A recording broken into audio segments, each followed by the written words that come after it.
પાઠ 26 નિયમ 7 અસ્વ સ્વર પર છતાં એટલે કે પોતાના સિવાયનો જે સ્વર આવે એ પરમાં એટલે કે પછી તો જે પૂર્વ રહેલો જે ઈ વર્ણ છે એનો શું થઈ જશે? ય થઈ જશે.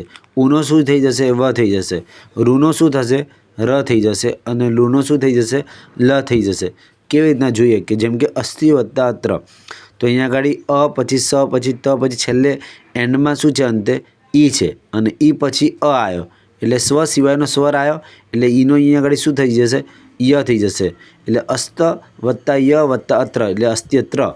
એવી જ રીતના અહીંયા આગળ ગ્રામે શું અટંતે, તો અહીંયા આગળ છેલ્લે અંતમાં ઉ છે અને ઉ પછી અ આવ્યો સ્વ સિવાયનો એટલે ઉનો અહીંયા આગળ વ થઈ જશે.